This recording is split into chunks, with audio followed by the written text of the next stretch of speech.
El periodismo no tiene apellidos. Es siempre honesto, independiente y comprometido con la verdad. El periodismo no es amigo del poder, lo vigila. Hoy, Mañanas Blue les ofrece periodismo con contexto. Las dos caras de la moneda, sin exageración, sin especulación. A partir de este momento, Mañanas Blue es periodismo en radio. Bienvenidos.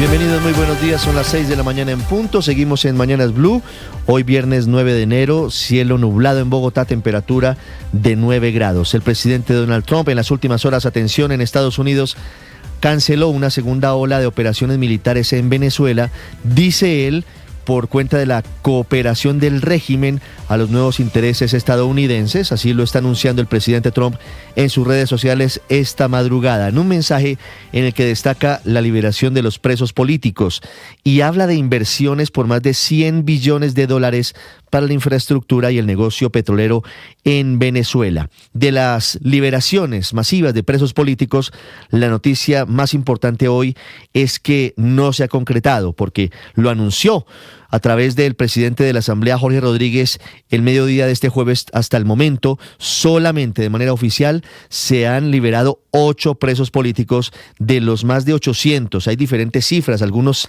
hablan de 806 detenidos, otros de más 900. Ellos, la inmensa mayoría, siguen esta madrugada en poder de la dictadura. Solamente se ha confirmado la liberación de los españoles José María Basoa y Andrés Martínez, acusados de ser agentes españoles en misión para matar a Maduro, detenidos en la cárcel El Rodeo desde el 28 de julio del 2024. También fue liberado el español Miguel Moreno da Pena, el español Ernesto Gorbe, Rocío San Miguel, española venezolana, defensora de derechos humanos, un símbolo de la lucha en contra de la dictadura, de la lucha civil en contra de la dictadura, que también está en libertad y ya está en España. También fue liberado el militar Larry Osorio Chía, que estaba en el helicoide, y también quedaron libres muy tarde anoche Enrique Márquez, ex candidato a la presidencia, cuyo único delito fue decirle a Nicolás Maduro que el pueblo estaba molesto porque Maduro se había robado las elecciones, y el exdiputado y periodista Viaggio Pilieri. De ellos, el abrazo con sus familias quedó registrado en video justo después de quedar en libertad. Vamos a ver ese abrazo porque es muy emotivo. Enrique Márquez estaba preso desde el 7 de enero del 2025 y Pilieri desde agosto del 2024. Se ha anunciado la liberación de otros muy importantes presos políticos. Ahí estamos viendo el abrazo, estamos viendo el momento en el que Enrique Márquez y Viaggio Pilieri se reencuentran con sus esposas en las calles de Caracas anoche muy tarde tras haber sido liberados del helicoide. La cobardía de la dictadura llega a tal nivel que ni siquiera son capaces de dejarlos ver por los periodistas en la puerta del helicoide, sino que los sacan en camionetas, los dejan botados en otro punto de Caracas y allí los recogen sus familias. Les decía que se anuncian otras liberaciones de otros presos políticos importantes como Juan Pablo Guanipa o Rafael Tudares. Juan Pablo Guanipa, el número 2 de María Corina Machado.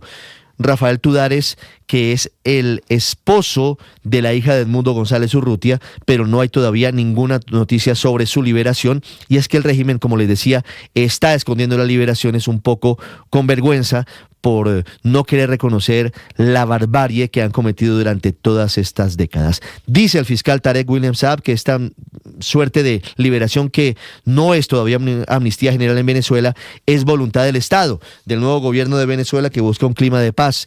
Obviamente no van a reconocer que esto es consecuencia de la presión de Estados Unidos, de la captura el sábado pasado de Nicolás Maduro en pleno corazón de Caracas. Y lo que Estados Unidos llama cooperación del régimen en Venezuela se llama traición, y ante los señalamientos se defiende la presidenta encargada, Delcy Rodríguez, negando que la dictadura haya sido vencida o se haya entregado. A propósito, anoche reapareció Delcy Rodríguez en un homenaje a los militares caídos durante la operación en la que fue capturado Nicolás Maduro, en compañía del canciller de Cuba, Bruno Rodríguez, desafiando a Estados Unidos estaba en la ciudad de Caracas. Hablando de Venezuela, anoche el presidente Donald Trump dio una larguísima entrevista a Fox News en la que defiende la operación de captura de Nicolás Maduro y pone a México y a Cuba como nuevos blancos. De México dice que los carteles mandan en ese país y que podría empezar pronto operaciones terrestres contra los carteles mexicanos. Y de Cuba dice que la dictadura va a entrar en problemas serios porque ya no hay petróleo venezolano para ellos y que esta puede ser una jugada de su secretario de Estado Marco Rubio, cubano-americano por supuesto, uno de los más duros enemigos del régimen de los Castro. Y llamó la atención que no mencionó a Colombia después de la llamada del presidente Gustavo Petro. No es casualidad que Colombia ya no esté entre los blancos preferidos próximos del presidente Trump en territorio de Latinoamérica. En esa misma entrevista el presidente Trump anticipó que la próxima semana se reunirá en Washington con María Corina Machado, pero con lo que puede ser mezquindad política, aprovechó para hablar del premio Nobel y dijo que si ella quiere cedérselo, para él sería un honor. A propósito de reuniones, se confirmó el encuentro del presidente Gustavo Petro y la presidenta encargada de Venezuela, Delcy Rodríguez, en los próximos días en la Casa de Nariño, aunque todavía no hay una fecha determinada para ese viaje. Y es que Colombia y Venezuela tienen además la extensa frontera común y también el lío de los grupos armados entre uno y otro país. El asunto es que la dictadura durante más de 26 años ha protegido al ELN, a las FARC y a las disidencias. Y ahora el tema es a otro precio. No es coincidencia por ello que haya reaparecido anoche el criminal Iván Mordisco en un video pidiendo una unión de grupos criminales con el ELN y las disidencias, dice él, para enfrentar a Estados Unidos, con un tono de estadista, el criminal Mordisco, buscando coaliciones. Claro, los están correteando, deben salir de Venezuela y deben regresar a Colombia, donde deberían ser perseguidos. Dice el ministro de Defensa, Pedro Sánchez, que esta es una muestra de debilidad de estos criminales. Amanecemos también con la investigación que anuncia la Audiencia Nacional de España contra el expresidente del gobierno español, José Luis Rodríguez Zapatero, por haber sido colaboracionista, por haber sido uno de los apoyos, de los soportes de Nicolás Maduro durante todos estos años.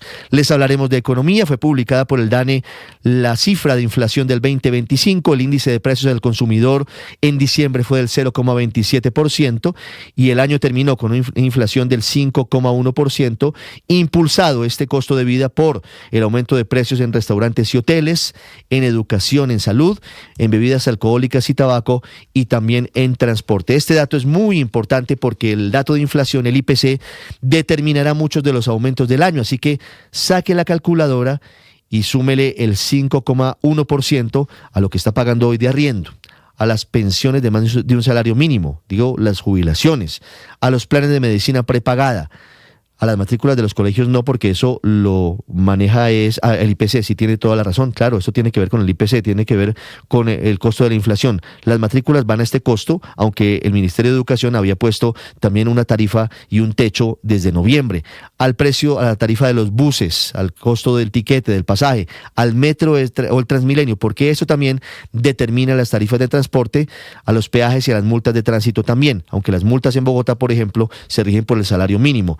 Las cuotas de administración se rigen por el salario mínimo, entonces se van a disparar mucho más porque es la cifra del 24%. A propósito, a las 7 de la mañana el alcalde de Bogotá, Carlos Fernando Galán, va a revelar cuál será el incremento definitivo en el pasaje de Transmilenio. Le estaremos contando en directo porque este es un rubro, es un impacto directo al bolsillo de todos los bogotanos. Hablando del costo de vida, del IPC del 5,1 el año pasado, el costo de vida más alto se ubicó en Bucaramanga, luego en Pereira y en el top 3 está Bogotá. Hablando de la capital del país, también les contaremos sobre la inseguridad. Otra vez atacaron los ladrones en Suba, muy cerca de Masuren, en el sitio donde fueron atacados dos adultos mayores, esta vez en Cantalejo. Un hombre de 35 años fue víctima del robo de su camioneta, fue atacado con un arma traumática, recibió 3 disparos. Hablaremos del fuego amigo que sigue en la Casa de Nariño entre el director de la Unidad de Gestión de Riesgo, Carlos Carrillo, y la directora del DAPRE, Angie Rodríguez. Carrillo denunció por acoso laboral a su jefa, Angie Rodríguez. En cualquier caso, agradable ambiente laboral, como siempre en la Casa de Nariño. En el Vaticano anuncian el viaje del Papa León XIV a España. Este año visitará Gran Canaria, Barcelona y Madrid. Todavía no hay fecha para ese viaje. Y hablaremos de el Tigre Falcao, que se unió este jueves en Buenos Aires a Millonarios y sigue siendo tendencia en las redes sociales. En el mundo, dos noticias urgentes. Crecen las protestas en Irán contra el régimen de los ayatolas y Rusia ataca con violencia a Ucrania, a Leópolis y a Kiev. Son las 6:10 a.m, como siempre es un gusto acompañarlos. Les hablaré de la entrevista que concede el presidente Petro al país de España. El presidente Petro dice que Estados Unidos sí tiene en marcha un plan militar contra Colombia y que él lo intenta frenar y que quedó suspendido por cuenta de la llamada del pasado miércoles con el presidente Donald Trump. Como siempre es un gusto acompañarlos. Vamos a continuación con lo más importante de Colombia y del mundo en el resumen, en Voces y Sonidos, en Mañanas Blue. Hola, mi Sofi, hola. Hola a todos, hola Chichona, hola Mireya, hola Antonio. El gobierno venezolano comenzó la excarcelación de varios prisioneros políticos, incluyendo a figuras notables como el excandidato presidencial Enrique Márquez y el asesor político de María Corina Machado, Viallo Pilieri. De momento se habla de la excarcelación de 8 figuras políticas en Venezuela, 5 ciudadanos españoles, entre ellos José María Basoa, Andrés Martínez Adasme, Miguel Moreno Dapena, Ernesto Gorbe Cardona y Rocío San Miguel, además de Enrique Márquez, Viallo Pilieri. Sobre la medianoche se confirmó la liberación del mayor Larry Osorio Chía. Es que de los 806 presos políticos, y a pesar del anuncio de Jorge Rodríguez, solamente 8, es decir, 1% se confirma que efectivamente ha sido excarcelado. Han pasado más de 14 horas desde que las autoridades venezolanas anunciaron la excarcelación de presos políticos. Familiares de esos presos permanecen en inmediaciones del Rodeo 1, sin recibir información oficial ni tampoco confirmación alguna sobre la liberación de sus seres queridos. Aún no hemos tenido información oficial sobre dichas liberaciones. Aquí estaremos esperando hasta que de manera oficial nos den alguna respuesta. Y madrugó el presidente Donald Trump, quien hace tan solo unos minutos escribió un mensaje en su red social Truth en donde informa que canceló una segunda ola de ataques esperada en Venezuela porque las autoridades en ese país están cooperando y por la liberación de presos políticos, que califica a Trump como un gesto, abro comillas, muy importante e inteligente. Eso después de una extensa entrevista que le dio el presidente Trump a Fox News y en la que habló de varias cosas interesantes, revelando que María Corina Machado vendrá a Washington la próxima semana y que podría haber una reunión con ella. Entiendo que ella vendrá en algún momento la próxima semana y me gustaría saludarla. Escuché que ella quiere hacer eso, sería un gran honor. Empezando por lo más urgente, que es lo que tiene que ver con el que fuera presidente del gobierno español, José Luis Rodríguez Zapatero. Acabamos de saber que la Audiencia Nacional ha abierto diligencias para investigar al que fuera presidente del gobierno por su posible colaboración con la estructura criminal de Nicolás Maduro y el régimen chavista de Venezuela. El magistrado Antonio Piña justifica esta medida porque los hechos en los que se le acusa en una querella presentada por la organización de extrema derecha Hazte Oír señalan al expresidente por participar en un delito de tráfico de drogas, de blanqueo de capitales y pertenencia a organización criminal. El presidente Gustavo Petro se reunirá con la presidenta encargada de Venezuela, Delcy Rodríguez, en una visita oficial que ella hará a la Casa de Nariño, con el fin de avanzar en la construcción de paz y reconciliación en el vecino país. Según informó el DAPRE, la fecha del encuentro está por definirse. Esto dijo al respecto el ministro del Interior, Armando Benedetti. La forma de incidir es mediando, pues toca hacerlo y esa es la forma de hacerlo. No es más allá de reconocer o no reconocer, es mediar por una solución pacífica, todo con base en el diálogo. El gobierno colombiano espera que la conversación entre los presidentes Gustavo Petro y Donald Trump sea un punto de partida para que Estados Unidos reevalúe la desertificación en cuanto a la lucha contra las drogas que mantienen sobre Colombia. También esperan que sirva para que el presidente Gustavo Petro sea expulsado de la lista Clinton. Así lo hizo saber la canciller Rosa Villavicencio. Como le digo, eso será consecuencia del proceso de diálogo, del proceso también de evidencias que tengamos y de todos los detalles con los que podamos exponer estos logros que tenemos en la lucha contra las drogas. El cabecilla de las disidencias de las FARC, alias Iván Mordisco, reapareció en un video en el que le hace un llamado al ELN, a la Segunda Marquetalia y a la Coordinadora Nacional Ejército Bolivariano para que hagan una alianza criminal, todo tras la operación de Estados Unidos en Venezuela que llevó a la captura de Nicolás Maduro. Los convocamos a dejar a un lado estas diferencias. Ya habrá momento para sentarnos en camaradería a discutir estos desencuentros. Ante esto respondió el ministro de Defensa, Pedro Sánchez, asegurando que Iván Mordisco está buscando refuerzos para defenderse. A un llamado de auxilio a los demás cárteles del narcotráfico para que lo protejan y no termine neutralizado por una acción de la fuerza pública.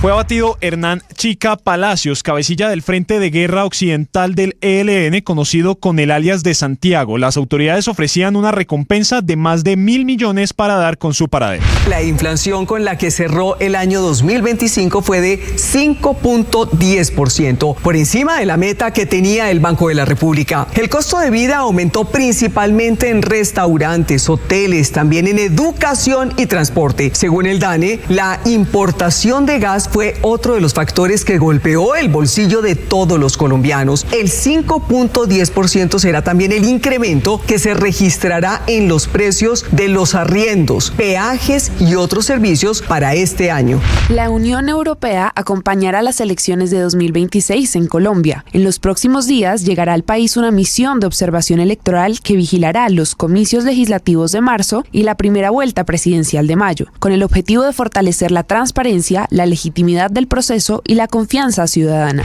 La registraduría confirmó la certificación de los primeros candidatos presidenciales que cumplieron el requisito de firmas necesarias para mantenerse en la carrera hacia la Casa de Nariño en este 2026. Se trata de Vicky Dávila, Aníbal Gaviria, David Luna, Mauricio Cárdenas, Santiago Botero y Mauricio Liscano, quienes superaron el umbral mínimo equivalente al 13% de los votos válidos de las últimas presidenciales. David Luna celebró esta decisión de la registraduría. Hoy quiero compartir con ustedes una gran noticia. La Registraduría Nacional del Estado Civil certificó que las firmas que radicamos son válidas. Con este aval me convierto en candidato oficial a la presidencia de la República. La Defensoría del Pueblo advirtió sobre una posible emergencia sanitaria por el aumento y la acumulación de casos por la dispensación inoportuna de medicamentos a los usuarios de Nueva EPS, a los que Colsubsidio les suministraba los tratamientos. Entre el 1 de noviembre de 2025 y el 7 de enero de 2026, la entidad ha recibido aproximadamente 5.300 quejas de afiliados a Nueva EPS, las cuales se encuentran en proceso de gestión, reparto y seguimiento para garantizar su cierre oportuno. El Papa León XIV viajará a España este año y se espera que visite Gran Canaria, Barcelona y Madrid, según ha informado el arzobispado de la capital de ese país. En las reuniones ha estado jugando un rol clave el nuncio venezolano, representante del Vaticano, Edgar Peña. Falcao García ya se encuentra concentrado con Millonarios en Argentina. Por medio de un video, Millonarios confirmó que